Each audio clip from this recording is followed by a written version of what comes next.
त्रयोदशी तिथि का प्रदोष काल कहते हैं वो खास समय है जब शिव तांडव करते हैं और भक्तों की सारी परेशानियां दूर कर देते हैं। आज हमारे पास प्रदोष व्रत के बारे में कुछ जानकारी आई है, तो सोचा क्यों ना इस पर गहराई से बात की जाए। हाँ बिल्कुल। देखते हैं कि इस जानकारी में क्या क्या बताया गया है। तो हम समझेंगे कि ये व्रत है क्या, करते कैसे हैं, कोई कहानी है इसके पीछे, और फायदे क्या हैं, क्या कोई आध्यात्मिक पहलू भी है। मतलब जो भी हमें पता चला है उसे समझने की कोशिश करेंगे। ठीक है। तो पहली बात जो सामने आई वो ये कि प्रदोष व्रत हर महीने में 2 बार आता है। हाँ, शुक्ल पक्ष और कृष्ण पक्ष दोनों की त्रयोदशी तिथि को, और ये शिव और पार्वती जी को समर्पित है। अच्छा। और ये जो शब्द है ना प्रदोष, इसका मतलब भी बड़ा गहरा है। ये वो समय है जब दिन और रात मिल रहे होते हैं। ओ अच्छा, संधि काल जैसा। बिल्कुल। और जानकारी कहती है कि ये समय बहुत ही शक्तिशाली, बहुत शुभ होता है। कहा भी गया है कि प्रदोष के समय की गई पूजा का फल 100 गुना मिलता है। 100 गुना। हाँ, तो ये सिर्फ एक व्रत नहीं, एक तरह से साधना और खुद को शुद्ध करने का अवसर भी है। ये तो दिलचस्प बात है कि समय का इतना महत्व है। इससे जुड़ी कोई कहानी भी है ना शायद।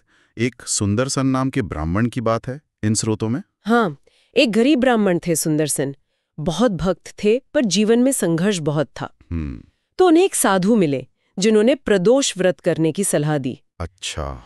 सुंदरसन ने पूरी श्रद्धा से वो व्रत किया, और कहते हैं भगवान शिव इतने प्रसन्न हुए कि उन्हें धन, सम्मान, मन की शांति सब कुछ मिला। वाह। और जब माँ पार्वती ने शिवजी से पूछा तो उन्होंने यही बताया कि प्रदोष व्रत करने वाले भक्त का दुर्भाग्य खत्म हो जाता है और सौभाग्य शुरू होता है।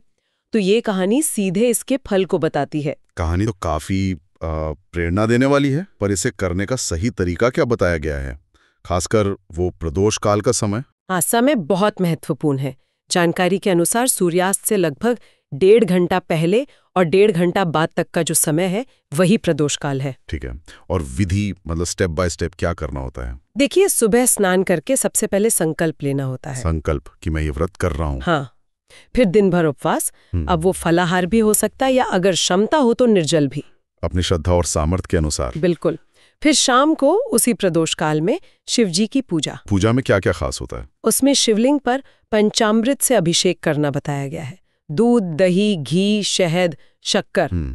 फिर बेलपत्र, धतूरा, गंगाजल वगैरह चढ़ाना, शिव चालीसा या शिवाष्टक या रुद्राष्टक का पाठ करना। और वो कथा सुनना भी जरूरी है। हाँ, प्रदोष व्रत की कथा सुनना भी विधि का हिस्सा है। और आखिर में दीप आरती। अच्छा, इसमें एक बात और थी कि परिवार के साथ करने से ज्यादा फायदा होता है। हाँ, ऐसा जिक्र है कि जब परिवार साथ मिलकर ये व्रत करता है तो उसका लाभ सबको मिलता है। एक तरह की सामूहिक पॉजिटिव एनर्जी बनती है। और क्योंकि ये हर महीने 2 बार आता है तो इसे नियमित करने से कहते हैं कि क्रोध, बीमारी, शत्रुता, दुर्भाग्य, ये सब चीजें धीरे धीरे कम होती हैं। फायदे तो और भी कई बताए गए हैं, जैसे बीमारी से मुक्ति, दुश्मनों पर जीत, घर में शांति। हाँ, वैवाहिक जीवन में सुधार, काम में सफलता, मानसिक शांति। यहाँ तक कि पापों से मुक्ति और शिवजी का विशेष आशीर्वाद मिलने की बात भी है। काफी लंबी लिस्ट है फायदों की। बिल्कुल। और इन फायदों के लिए शायद 2 खास मंत्रों का भी जिक्र है जानकारी में। हाँ, मंत्र भी बताए गए हैं। एक तो महामृत्युंजय मंत्र, ओम त्र्यंबकम यजामहे। हाँ, वो तो बहुत प्रसिद्ध है। और दूसरा शिवजी का पंचाक्षरी मंत्र, ओम नमः शिवाय।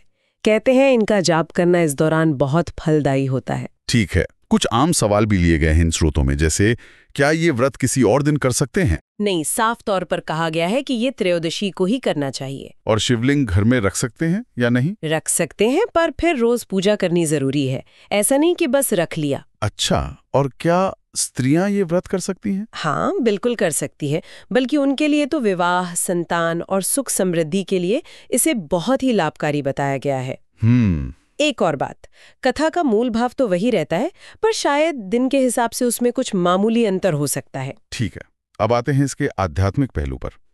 क्या खास बात है इस प्रदोष काल की। देखिए, आध्यात्मिक नजरिए से देखें तो कहते हैं कि प्रदोष काल में तीनों लोकों की ऊर्जा एकदम शांत और केंद्रित हो जाती है। शांत और केंद्रित? हाँ, और मान्यता ये है कि भगवान शिव इस समय गहरे ध्यान में होते हैं और अपने भक्तों की प्रार्थना सुनते हैं। अच्छा। इसीलिए अगर पूरी श्रद्धा से इस वक्त ध्यान या पूजा की जाए तो कहते हैं भाग्य में भी परिवर्तन संभव है। ये समय एक खास किस्म की आध्यात्मिक वाइब्रेशन लिए होता है। तो अगर हम सारी जानकारी को समेटें तो प्रदोष व्रत सिर्फ एक पूजा विधि नहीं है, ये आत्मा को शुद्ध करने, परमात्मा से जुड़ने का एक शक्तिशाली माध्यम है।